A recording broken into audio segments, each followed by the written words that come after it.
Tudo bem, pessoal?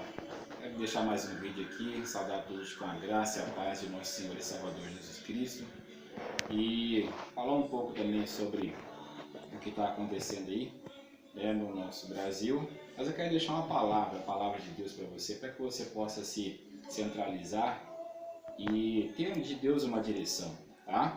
Eu quero abrir a palavra do Senhor aqui em segunda carta do apóstolo Paulo a Timóteo, no capítulo de número 4, e deixar para vocês uma palavra, tá? Se você gostar, depois do finalzinho, quero que você deixe um like, ajuda a divulgar essa palavra, dá um joinha no vídeo, se inscreva, que nós vamos colocar aí bastante coisa legal, tá? Para você estar aprendendo aí a palavra de Deus, você vai ver que vai ser uma coisa muito importante para a tua vida. Vamos deixar algumas perguntas também, tá?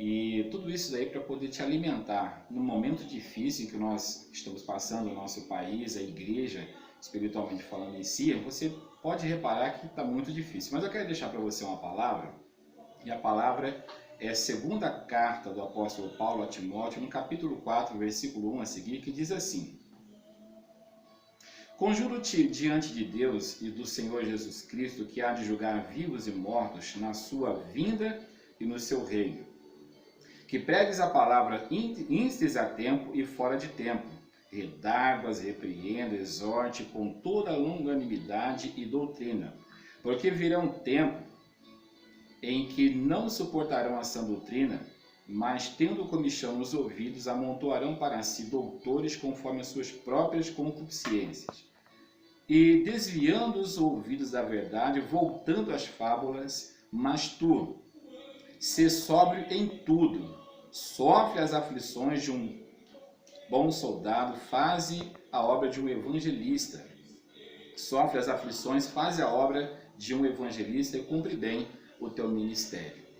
Então eu quero deixar para você essa palavra, tá? Mediante esse coronavírus, todas essas coisas que estão acontecendo, que não é para a igreja de Deus estar se assustando com o que está acontecendo, porque tudo isso é cumprimento da palavra de Deus.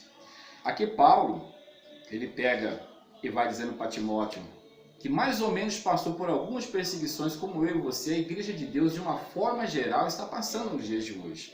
Ele passa aquilo que ele aprendeu dos patriarcas, que, falando de patriarcas, nós podemos dizer aqui sobre o nosso querido Abraão, ou Avraham, né?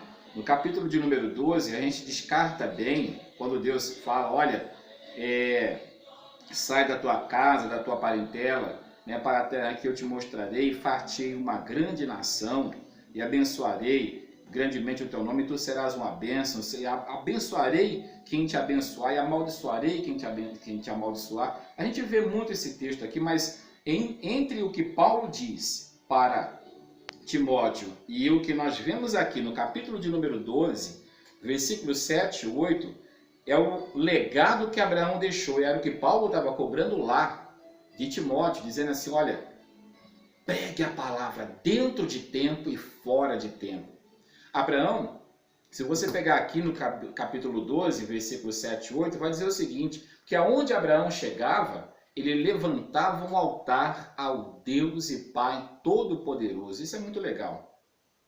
Porque esse legado, ele foi passando de pai para filho. E Abraão já tinha recebido já dos seus ancestrais, Melquisedeque e todos os outros, assim foi passando de Abraão, Isaac, Jacó, até chegar em José do Egito. Claro que passou, chegou até os nossos dias de hoje, tanto é que Paulo cobrou. Eu sei que seu líder também cobra de você, para que você, aonde quer que você chegue, na sociedade, na escola, no emprego, no trabalho, em casa, na vizinhança, que você erga um altar ao verdadeiro e soberano Deus da vida eterna, nosso Senhor e Salvador Jesus Cristo.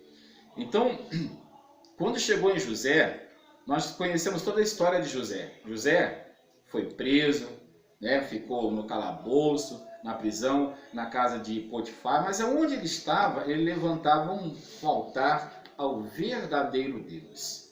O que mais me chama a atenção é que isso você não vai encontrar aqui na história da Bíblia Sagrada, mas na teologia você encontra que passou por tudo isso José, mas só que quando José levantava o altar, seja lá no cárcere, seja lá na casa de Potifar, Deus exaltava José onde ele estava. Deus, ele quer exaltar a sua vida onde você estiver.